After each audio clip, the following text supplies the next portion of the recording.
ఇక టీటీడీ పాలక మండలి సమావేశంలో పలు కీలక నిర్ణయాలు తీసుకున్నారు. ఈ సమావేశంలో శ్రీవారి బ్రహ్మోత్సవ ఏర్పాట్లపై ప్రధానంగా చర్చించినట్టుగా టీటీడీ చైర్మన్ బీఆర్ నాయుడు తెలిపారు. ఈ నెల 23వ తేదీ బ్రహ్మోత్సవాలకు అంకురార్పణ చేస్తామని చెప్పారు. 24 నుంచి అక్టోబర్ 2వ తేదీ వరకు బ్రహ్మోత్సవాలు అంగరంగ వైభవంగా జరిపేందుకు ఏర్పాట్లు చేస్తామన్నారు. 24వ తేదీన మేనలగ్నంలో ధ్వజారోహణం ఉంటుందన్నారు. అదే రోజు రాష్ట్ర ప్రభుత్వం తరపున ఏపీ సీఎం చంద్రబాబు దంపతులు శ్రీవారికి పట్టు వస్త్రాలు సమర్పిస్తారని చెప్పారు. బ్రహ్మోత్సవాలు జరిగే 10 రోజుల పాటు సిఫార్సు లేఖల స్వీకరణ రద్దు చేస్తున్నట్టుగా బీఆర్ నాయుడు తెలిపారు. పూర్తి వివరించేందుకు ఫీల్డ్లో మా కరెస్పాండెంట్ సునీల్ సిద్ధంగా ఉన్నారు. సునీల్కి బ్రహ్మోత్సవ ఏర్పాటు ప్రస్తుతం ఎలా ఉన్నాయి, ఇంకా బీఆర్ నాయుడు ఏం చెప్పారు? రైట్ సతీష్, మొత్తం మీద ఏదైతే మరి కాసేపటి కిందటే టీటీడీ పాలక మండలి సమావేశం ముగిసింది. ముఖ్యంగా ఏదైతే భక్తులకి సంబంధించి పూర్తి స్థాయిలో పెద్దపీట వేసే విధంగా బ్రహ్మోత్సవాలకు సంబంధించి కీలక నిర్ణయాలు తీసుకున్న పరిస్థితి అయితే ఉంది. సామాన్య భక్తులకి దర్శనాలకి సంబంధించి కావచ్చు, ముఖ్యంగా ఏదైతే వాహన సేవలు తిలకించేందుకు భక్తులకి ప్రత్యేక ఏర్పాట్లు చేస్తున్నామని చెప్పేసి టీటీడీ చైర్మన్ అయితే తెలిపిన పరిస్థితి అయితే ఉంది. ముఖ్యంగా 23వ తేదీ అంకురార్పణతో మొదలయ్యే బ్రహ్మోత్సవాలు ఏదైతే 2వ తేదీ అక్టోబర్ 2తో అవరోహణంతో బ్రహ్మోత్సవాలు ముగుస్తాయి. ముఖ్యంగా 24వ తేదీ పెద్ద శేష వాహనం, అంటే ఈ చిన్న శేష వాహనం, పెద్ద శేష వాహనం ఇటు 2 వాహనాలుగా ఉంటాయి. ప్రధానంగా చూసుకున్నట్లయితే 24వ తేదీ ధ్వజారోహణం జరుగుతుంది.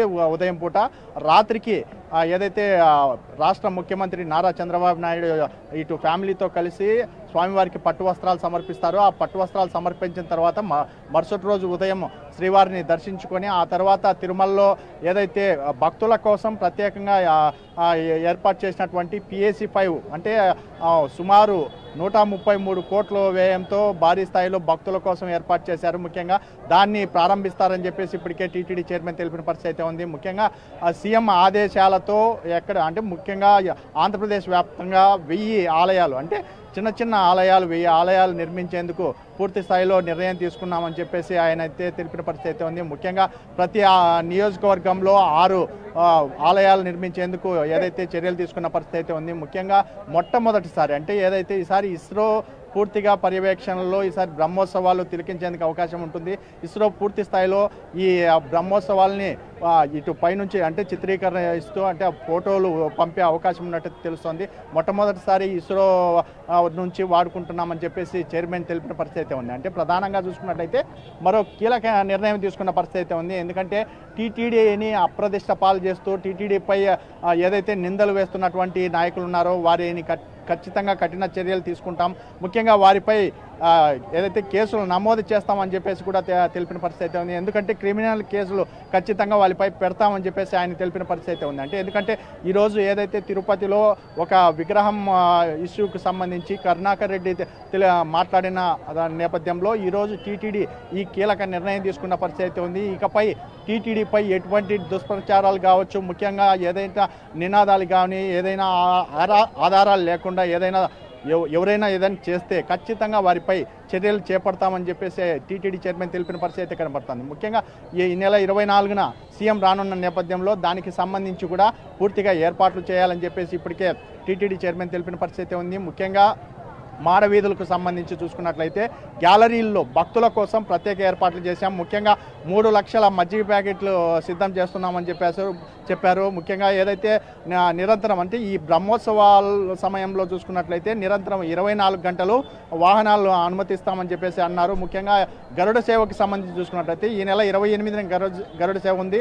ఆ గరుడ సేవకు సంబంధించి చూసుకున్నట్లయితే ఇటు శ్రీవారి మెట్టు ఇటు అలుపిరి మెట్టు మార్గంలో 24 గంటల పాటు భక్తులు నడిచి వెళ్ళి వచ్చేందుకు అవకాశం ఉందని చెప్పేసి ఆ టీటీడీ చైర్మన్ అయితే తెలిపిన పరిస్థితి అయితే ఉంది. ఎందుకంటే ఆ రోజు ఒక్కరోజు మాత్రమే భక్తులకి అనుమతిస్తాం, మిగతా రోజులు మాత్రం యథావిధిగా ముందు ఏ సమయం అయితే కేటాయించామో ఆ సమయమే వరకే భక్తులను అనుమతిస్తామని చెప్పేసి ఆయన అయితే తెలిపిన పరిస్థితి అయితే ఉంది.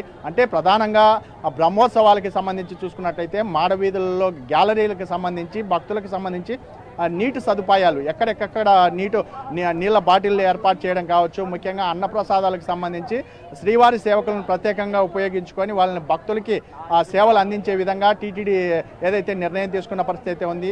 ముఖ్యంగా ఏదైతే ముంబైకి చెందినటువంటి ఒక సంస్థ పూర్తిగా ఏదైతే దీనికి సంబంధించి అంటే చిత్రీకరణ కావచ్చు, అంటే LED స్క్రీన్లు ఏర్పాటు చేసి ఆ భక్తులకి పూర్తి స్థాయిలో ఈ బ్రహ్మోత్సవాలని తిలకించేందుకు ఈ చిత్రీకరణ నిర్మిస్తారు. దానికి సంబంధించి ముంబైకి సంబంధించిన సంబంధించినటువంటి ఒక సంస్థ అదే పూర్తిగా బాధ్యత తీసుకుందని చెప్పేసి టీటీడీ చైర్మన్ అయితే తెలిపిన పరిస్థితి ఉంది. అంటే ప్రధానంగా ఏదైతే ఈరోజు ప్రధాన నిర్ణయాలు అనుకుంటే ముఖ్యంగా బ్రహ్మోత్సవాలే కీలకం అని చెప్పొచ్చు. ఎందుకంటే బ్రహ్మోత్సవాలకు వచ్చేటువంటి భక్తులకి ఎటువంటి చర్యలు తీసుకుంటున్నారు, ముఖ్యంగా వాళ్ళకి భద్రతకి సంబంధించి ఏ విభాగాలు ఉన్నాయి అనే దానిపై ఆయన మాట్లాడిన పరిస్థితి అయితే ఉంది. ఎందుకంటే చిన్నపిల్లలతో వచ్చేటువంటి తల్లిదండ్రులకి సంబంధించి పిల్లలకి ట్యాగులు వేస్తున్నారు. ఎందుకంటే ఒకవేళ పిల్లలు తప్పిపోతే వాళ్ళని వెంటనే గుర్తించే విధంగా ఈ ట్యాగులు ఏర్పాటు చేసిన పరిస్థితి అయితే ఉంది. దానికి సంబంధించి కూడా ఆ అధికారులతో చర్చించినట్టు తెలుస్తోంది. మరోవైపు పోలీసు విభాగాధిపతులతో పూర్తిగా అంటే సెక్యూరిటీకి సంబంధించి ఎటువంటి ఏర్పాట్లు చేశారనే దానిపై కూడా చర్చించిన పరిస్థితి అయితే ఇక్కడ కనపడుతోంది.